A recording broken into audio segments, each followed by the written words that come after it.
የካቲት 1 ቀን 2018 ዓ.ም በተጻፈ ጠንከር ያለ ደብዳቤ የኢትዮጵያ የውጭ ጉዳይ ሚኒስትር ጌዲዮን ጢሞቴዎስ ኤርትራ በሁለቱ ሀገራት ድንበር ላይ ለረጅም ጊዜ የኢትዮጵያን መሬት መያዟን በሀገር ውስጥ ላሉ አማጽያን ቁሳዊ ድጋፍ መስጠቷንና በሰሜን ምዕራብ በኩል ከታጣቂዎች ጋር በመሆን ወታደራዊ እንቅስቃሴ ማድረጓን በይፋ ከሰዋል።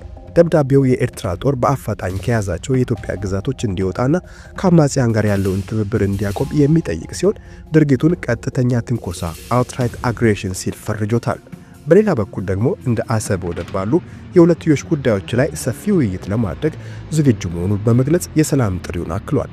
ይህ ክስተት ጠቅላይ ሚኒስትር አብይ አህመድ በፓርላማ ካደረጉት ንግግር ጥቂት ቀናት በኋላ መከተሉ በሁለቱ ጎረቤታሞች መካከል ዳግም ግጭት ሊቀሰቀስ ይችላል የሚል ከፍተኛ ስጋት በምስራቅ አፍሪካ ቀንድ ላይ አዣርቧል። ይህ ደብዳቤ ባለፈው ሳምንት ጠቅላይ ሚኒስትሩ ለፓርላማ ካደረጉት ንግግር ጋር በቀጥታ የተቆራኘ ይመስላል። በዚያ ንግግራቸው ጠቅላይ ሚኒስትሩ ለመጀመሪያ ጊዜ የኤርትራ ጦር በትግራዩ ጦርነት ወቅት በአክሱም በአድዋና በሽረ የፈጸመውን ግድያ፣ ዝርፊያና ውድመት በይፋ አምነዋል።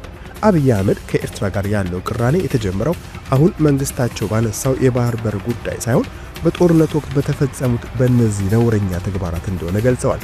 ይህ አዲስ ክስ ጠቅላይ ሚኒስትሩ ከዚህ ቀደም ስለ ኤርትራ ድርጊት የነበራቸው ዝምታ የሰበረ ሲሆን ዝምታውም ጥምረቱን ከመፍረስ ለማዳንና ለኢትዮጵያ መከላከያ ሰራዊት ሌላ የውጊያ ግንባር ላለመክፈት ሲባል የተወሰነ ነበር ሲሉ አስረድተዋል። ይሁን እንጂ የጠቅላይ ሚኒስትሩ ንግግር ከፍተኛ ጥርጣሬን አሳድሯል። የቀድሞው የውጭ ጉዳይ ሚኒስትር አቶ ገዱ አንዳርጋቸው ከጠቅላይ ሚኒስትሩ ንግግር በኋላ የሲቪል ሰዎችን በደል ለመቃወም ወደ አስመራ ተልኬ ነበር የሚለውን የጠቅላይ ሚኒስትሩን ንግግር አስተባብለዋል። አቶ ገዱ እንደገለጹት የኢትዮጵያና የኤርትራ ጦር እስከ ፕሪቶሪያው ስምምነት ድረስ እንደ አንድ ጦር ሲንቀሳቀስ እንደነበርና በጦርነቱ ለተፈጸሙ ድርጊቶች የጋራ ኃላፊነት እንዳለባቸው ገልጸዋል። ይህ የውስጥ አለመግባባት የሚያሳየው የጠቅላይ ሚኒስትሩ ንግግር የታሪክ ሐሳብ ማወራረጃ ብቻ ሳይሆን ኤርትራን እንደ ወራሪ የማስቀመጥና ከዚያ ለሚመጣው ወታደራዊ እርምጃ መንገድ መጥረጊያ ሊሆን ይችላል ብሎ የሚከሱ አሉ። ከአራት ቀናት በኋላ የወጣው የውጭ ጉዳይ ሚኒስትር ደብዳቤም ባለፉት ጥቂት ቀናት የታዩ ለውጦች በማለት ይህንኑ ስጋት አጠናክረውታል። ደብዳቤው ሊኖረው የሚችለው አንዱ ትርጉም ለወታደራዊ ጣልቃ ገብነት ዲፕሎማሲያዊ መሰረት መጣል ነው። ኢትዮጵያ ተደጋጋሚ የሰላም ጥሪዎችን ሰሚ አላገኙም በማለት በዓለም አቀፍ ሕግ ራሷን ለመከላከል የሚያስችል ምክንያት እየፈጠረች ሊሆን ይችላል። ታዛቢዎች ድርጊቱን የመጨረሻ ማስጠንቀቂያ ላስት ዋርኒንግ ሲሉ ገልጸውታል። በሌላ በኩል ደብዳቤው ውጥረቱን በንግግር ለመፍታት የሚደረግ ቅን ጥረት ሊሆን ይችላል። በተለይ እንደ አሰብ ወደብ አጠቃቀም ባሉ የጋራ ጥቅሞች ላይ ለመነጋገር ጥሪ ማቅረቡ ለዚህ ማሳያ ነው። በሀገር ውስጥ ደግሞ ይህ እርምጃ ትኩረትን ከአማራና ኦሮሚያ ካሉ ግጭቶች በሀገር ውስጥ ከሚታየው የኑሮ ውድነት ጉዳይና ከትግራይ ስምምነት ሙሉ ለሙሉ ለአለመተግበር ለማዞር የታለመ ሊሆን ይችላል። በፕሬዝዳንት ኢሳያስ አፈወርቂ የምትመራው ኤርትራ ልክ እንደቀደሙት ጊዜያት ሁሉ አሁንም ጥያቄዎችን ውድቅ እንደምታደርግ ይጠበቃል። አስመራ ኢትዮጵያ ለወረራ ሰበብ እየፈለገች ነው የሚል ምላሽ ልትሰጥ ትችላለች።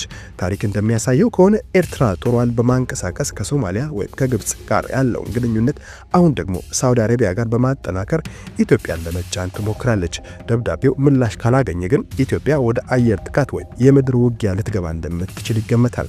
ግጭት ቢቀሰቀስ የኢትዮጵያ የውስጥ ልዩነቶች ትልቅ ስጋት ይሆናሉ። ከ400 ሺህ በላይ ሰዎች የሞቱበት የትግራይ ክልል አሁንም ከጦርነቱ አላገገመም። በክልሉ ውስጥ የኤርትራ ጦር መኖሩና የፌዴራል መንግስት ከህወሓት ጋር ያለው አለመግባባት ጦርነቱን በብዙ ግንባር ሊያሰፋው ይችላል። ይህም ለፋኖና ሸኔ ታጣቂዎች ተጨማሪ ዕድል ሊሰጥ ይችላል።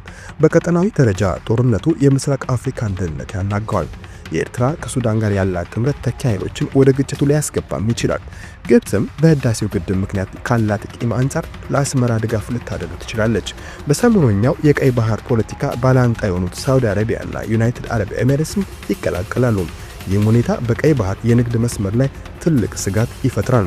በአጠቃላይ ዳግም ጦርነት መጀመር በደብዳቤው ላይ እንደተጠቀሰው የጥፋት አዙሪት ውስጥ መግባት ሲሆን ቀጠናውን ወደ ከፋ ሰብአዊ ቀውስና ድህነት ይከተዋል።